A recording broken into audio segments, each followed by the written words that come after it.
دوای ئەوەی سوپای سووریا پەلاماری گەڕەکە کوردنشینەکانی حەلەبی دا و کوردانی ناوچەکەی ئاوارە کرد، باچەکی قوڕس هێرشی بۆ سەر ڕۆژاوای کوردستان دەست پێ کرد کە تاوەکو خوێندنەوەی ئەو راپۆرتە هێرش و دەستدرێژیەکانی هێزەکانی شەرع بەردەوامە لە بەرامبەر چاوپۆشی کۆمەڵگەی نێودەوڵەتی لەم دەستدرێژیانە.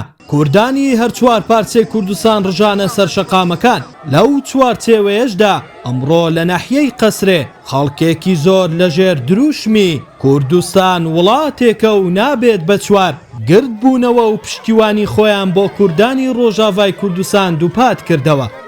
دیارەمەوەکو دانیشتوانی قەسرێ بە پێویست مازانی بە وەکو هاوسەوزیەک بۆ کوردانمان لە ڕۆژئاوا بینە شەقام و دەنجی خۆمان بگەێنین بە کۆمەلگای نێودەوڵەتی و هەروەها پەیامیشمان بە حکوومەتی هەرێم و دەسەڵاتی سیاسی کورد لە باشوور ئەوەیەکە پێویستە بە هانای کوردانمان بێن لە ڕۆژئاوا هەر هاوکاریەکە لە دەستیان دێ لە هێزی سەربازی و چەک و تەقەمەنی و پارە و لانی دارای ئەمانە پێویستە هاوکار بن و کۆمەچام بکەن و درێخی نەکەن.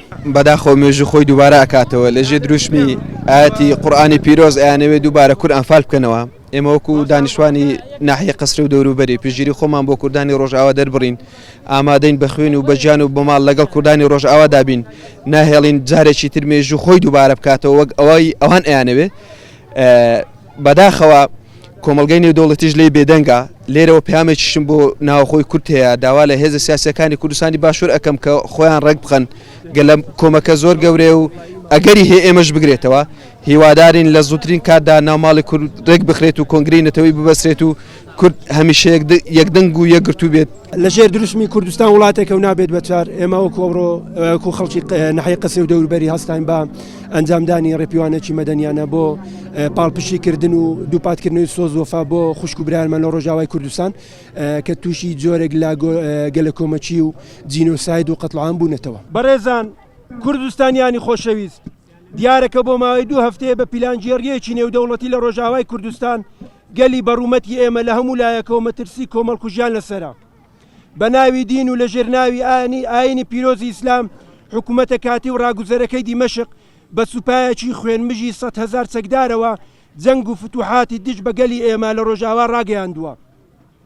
لە ڕێگەی وەزارەتی ئەوقافیشەوە بە ناوی دین و دەرکردنی فتوا هەموو شتێکیان هاوشێوەی ڕژێمی پێشوو دژ بە کورد حەڵال کردووە. تەنانەت لەو نووسراوی وەزارەتی ئەوقافی سووریا کە گشتاندنی بۆ کراوە و بۆ هەموو ئیمام و خەتیبەکانیش نێردراوە تێیدا هاتووە: رفع التكبير في المساجد فرحا بالفتوحات والانتصارات. جەنگ و داگیرکاری و کوشتار و بە غەنیمەکردن و بە سەبایەکردنی خوشکانی ئێمە لە ڕۆژئاوا حەڵال کردووە و بە فتوحات ناوی دەهێنێت. هەموو ئەو ڕەفتارانەی ئەوان ئەنجامیان داوە پێچەوانەی دین و یاساکانی جەنگ و بنەماکانی مافی مرۆڤن، هەر لەسەر بڕین و سوکایەتیکردن بەدیل و لاشە و جەستەی خوشک و براکانمان لە ڕۆژئاوا.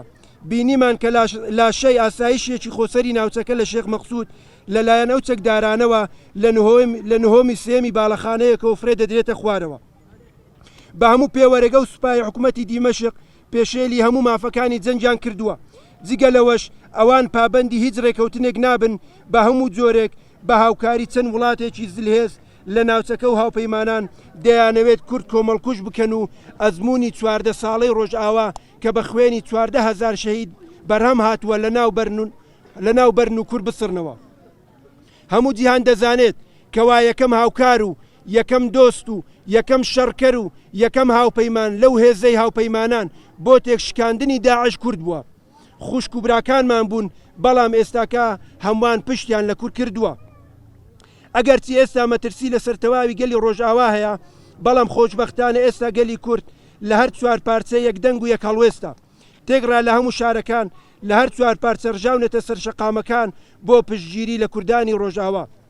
ئێمەش وەک خەڵکی بەڕوومەتی قەسرێ بە هەموو هێز و توانامانەوە بە هەموو باوەڕێکی نەگۆڕمانەوە بەڵێن دەدەین لەوەی کە ئێمە ژەوان جێ ناهێڵین و پشتیوانی خوشک و براکانمان دەبین لە ڕۆژئاوا. دەنجی خۆمان دەخینە پاڵدەنجی سەفەربەری گشتی ئێوە و بۆ پارێزگاریکردن لە خاک و نیشتیمان و دین و کەرامەت و ناموسمان و ئەزمموی هەر پارچەیەکی کوردستان. دەستەی پشتیوانی و ئەنجومەنی ناحیەی قەسرێ. بێژنی کوردستان!